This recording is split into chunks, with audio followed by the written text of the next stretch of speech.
Hello everyone.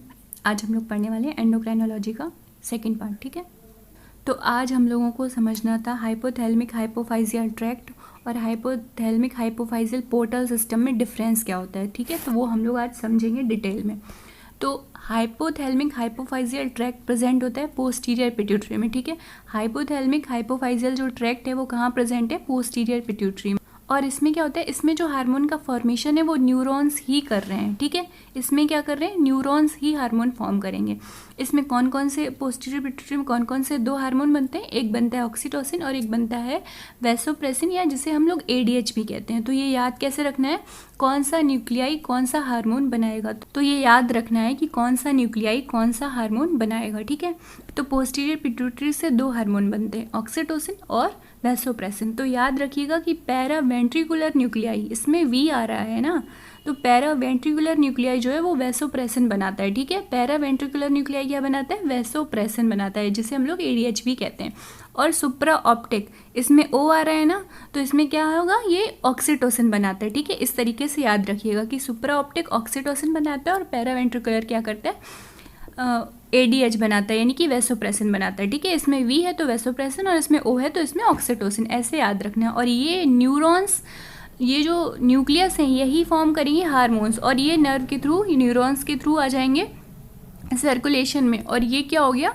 ये हो गया track system, hypothalamic hypophysial track system हो गया, क्योंकि यहाँ पे फॉर्मेशन कहाँ हुआ? न्यूरॉन्स में हुआ, न्यूक्लियाई में हुआ, उसके साथ ट्रांसफर हो गया न्यूरॉन्स के थ्रू सर्कुलेशन में। अब डिफरेंस क्या होता है? हाइपोथैलेमिक हाइपोफाइशियल पोर्टल सिस्टम में आ जाते हैं। तो पोर्टल में क्या होगा? यहाँ पे वेन्स का रोल है यहाँ पे। ठीक है, यहाँ पे ब्लड वेसल्स का बहुत इंपॉर्टेंट रोल है, क्योंकि ये पोर्टल सिस्टम है। यहाँ पे डायरेक्ट ब्लड में आ गया हार्मोन, फॉर्मेशन हुआ हाइपोथैलेमस में और ट्रांसफर हो गया पिट्यूटरी में। यहाँ पर क्या होगा? यहाँ पे पिट्यूटरी में ही फॉर्म होगा। पोर्टल में क्या होता है? पिट्यूटरी, पी से पोर्टल है तो पी से पिट्यूटरी में बनेगा हार्मोन। ठीक है, यहाँ पे ट्रैक्ट है तो यहाँ पे ट्रांसफर हो जाएगा पिट्यूटरी में। ठीक है, और यहाँ पे क्या होगा? बनेगा पिट्यूटरी में, ऐसे याद रखिएगा। ठीक है, तो यहाँ पे क्या होगा? यहाँ पे क्या होगा? ये जो यहाँ पे न्यूरॉन्स है ये इसको सिग्नल देंगे कि यहाँ से रिलीज होंगे GnRH, यानी कि यहाँ से रिलीजिंग फैक्टर रिलीज होगा हाइपोथैलेमस से, जो पिट्यूटरी को क्या करेगा? इंडिकेट करेगा कि यहाँ पे जो सेल्स हैं वो हार्मोन फॉर्मेशन करें। ठीक है, तो यहाँ पे प्राइमरी कैपिलरी प्लेक्सस होता है, फिर यहाँ पे पोर्टल्स वेन्स होती हैं और सेकेंडरी कैपिलरी प्लेक्सस होता है। तो ये प्राइमरी कैपिलरी प्लेक्सस में जितने भी रिलीजिंग हार्मोन हैं, यानी कि जो ये रिलीज कर रहे हैं कि उनको फॉर्मेशन करना है हार्मोन का। ठीक है, जैसे कि GnRH है तो वो यहाँ से ट्रांसफर होगा हाइपोथैलेमस से, कहाँ पर? प्राइमरी प्लेक्सस में आएगा, और वो क्या करेगा? वो ये रिलीज करता है, इंडिकेट करता है पिट्यूटरी को कि अब तुम बनाओ क्या? Gonadotropin hormone. ठीक है, यानी कि LH-FSH का फॉर्मेशन करो। यहाँ से रिलीज हो गया GnRH, यहाँ से सिग्नल आया, यहाँ से GnRH रिलीज हुआ और यहाँ से क्या हुआ? ट्रांसफर, यहाँ से फॉर्मेशन होने लगा LH और FSH का।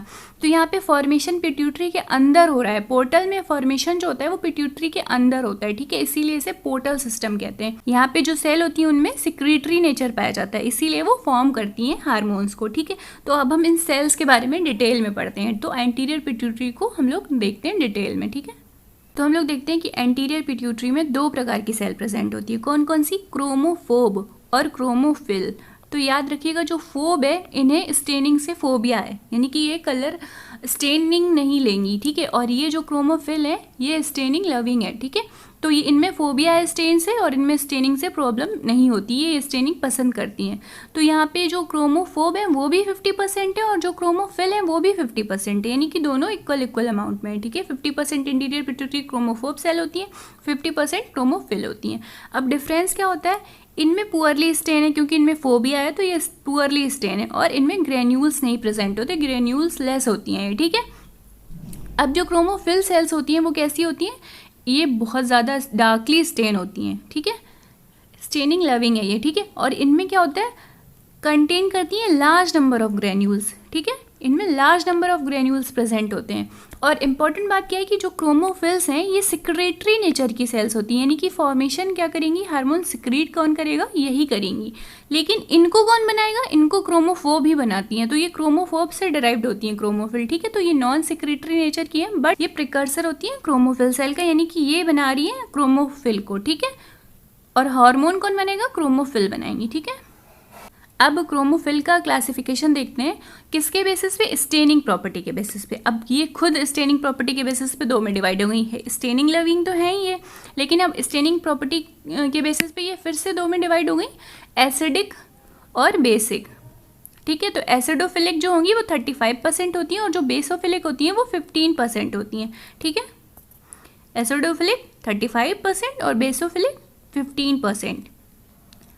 अब देखते हैं क्रोमोफिल का क्लासिफिकेशन किसके बेसिस पे, सिक्रीटरी नेचर के बेसिस पे। इनको 5 में डिवाइड किया है। अगर स्टेनिंग प्रॉपर्टी पे देखा जाए तो ये 2 में डिवाइड है, एसिडिक और एसिडोफिलिक और बेसोफिलिक, लेकिन अगर सिक्रीटरी नेचर के बेसिस पे देखा जाए तो ये 5 में डिवाइड होती हैं, सोमेटोट्रॉफ, कॉर्टिकोट्रॉफ, थायरोट्रॉफ, गोनेडोट्रॉफ और लैक्टोट्रॉफ, ये 5 में डिवाइड होती हैं। ठीक है, सोमेटोट्रॉफ, कॉर्टिकोट्रॉफ, थायरोट्रॉफ, गोनेडोट्रॉफ और लैक्टोट्रॉफ। तो सोमेटोट्रॉफ क्या होते हैं, ग्रोथ हार्मोन सिक्रीट करेंगी। कॉर्टिकोट्रॉफ एडिनोकॉर्टिकॉइड सिक्रीट करेंगी। ठीक है, एडिनोकॉर्टिकोट्रोपिक हार्मोन सिक्रीट करेंगी। थायरोट्रॉप्स क्या होंगे, थायरॉइड स्टिमुलेटिंग हार्मोन सिक्रीट करेंगी। और जो गोनेडोट्रॉफ्स हैं वो क्या करेंगी, FSH और LH सिक्रीट करेंगी। ठीक है, और जो लैक्टोट्रॉफ है वो प्रोलैक्टिन सिक्रीट करता है। तो ये on the basis of secretory nature 5 में डिवाइड हो गई और on the basis of staining property 2 में डिवाइड हो गई। ठीक है, अब देखेंगे ग्रोथ हार्मोन के बारे में डिटेल में, इसका अमाउंट, इसका डिफिशियंसी क्या कॉज करेगा, इसका एक्सेस अमाउंट क्या कॉज करेगा, नॉर्मल अमाउंट होता कितना है, ये सब चीज़ें हम लोग देखते हैं। ठीक है, जो ग्रोथ हार्मोन है वो सिक्रीट कहाँ से होता है, सोमेटोट्रॉफ से सिक्रीट होता है। ठीक है, सोमेटोट्रॉफ से सिक्रीट हो रहा है। ठीक है, और सोमेटोट्रॉफ होती कैसे, एसिडोफिलिक होती हैं, यानी कि ये एसिडिक डाई से स्टेन होंगी तो एसिडोफिलिक होती हैं। ठीक है, एंटीरियर पिट्यूटरी की सेल हैं, तो ये हम पढ़ ही रहे हैं। ग्रोथ हार्मोन जो होता है वो प्रोटीन नेचर का होता है। ठीक है, याद रखिएगा कैसा होता है, प्रोटीन नेचर का होता है ग्रोथ हार्मोन। इसकी जो नॉर्मल वैल्यू है वो कितनी है, 300 ग्राम पर DL अडल्ट में होती है और 500 नैनोग्राम पर DL चिल्ड्रन में होती है। लेकिन डेली आउटपुट कितना होता है, 0.5 to 1 mg अडल्ट में। ठीक है, ये डेली आउटपुट है और ये इसका इंपॉर्टेंट डाटा है, ये याद रखिएगा, नॉर्मल वैल्यू और अडल्ट में, चिल्ड्रन में और डेली आउटपुट। ठीक है, और नेचर कैसा होता है इसका, प्रोटीन नेचर होता है और रिलीज कहाँ से होता है, सोमेटोट्रॉफ से, जो कि एसिडोफिलिक सेल होती हैं। ग्रोथ हार्मोन रिस्पॉन्सिबल होता है बॉडी की जनरल ग्रोथ के लिए। अब ग्रोथ हार्मोन का लेवल बदलेगा, नॉर्मल लेवल से चेंज होएगा, यानी कि कम होगा या ज़्यादा होगा, जो भी कंडीशन होगी वो क्या कॉज करेगी, एबनॉर्मेलिटी कॉज करेगी, यानी कि वो डिसीज कंडीशन कॉज कर देगी। ठीक है, तो अगर हाइपर सिक्रीशन यानी कि सिक्रीशन का अमाउंट क्या है, बढ़ गया ग्रोथ हार्मोन बॉडी में, तब वो क्या करेगा, इनॉर्मस ग्रोथ करवा देगा, जो कि एक्रोमेगाली और जिजेंटिज्म बना देगी। ठीक है, अगर हाइपो सिक्रीशन हो रहा है यानी कि सिक्रीशन ही नहीं हो पा रहा है प्रॉपर, तो बॉडी की ग्रोथ कैसी होगी, प्रॉपर हो नहीं पाएगी, तो वो स्टंटेड ग्रोथ हो जाएगी, डॉर्फिज्म कॉज करेगी। ठीक है, तो अगर ज़्यादा हो रहा है तो भी अबनॉर्मल है, वो एक्रोमेगाली या जिजेंटिज्म कॉज कर देगा, और अगर कम हो रहा है तो वो डॉर्फिज्म यानी कि प्रॉपर ग्रोथ नहीं हो पाएगी, तो वो डॉर्फिज्म कॉज कर देगा। ठीक है, इसके आगे हम लोग पढ़ेंगे नेक्स्ट क्लास में। तब तक के लिए thanks for watching, take care, like share subscribe my channel, bye bye.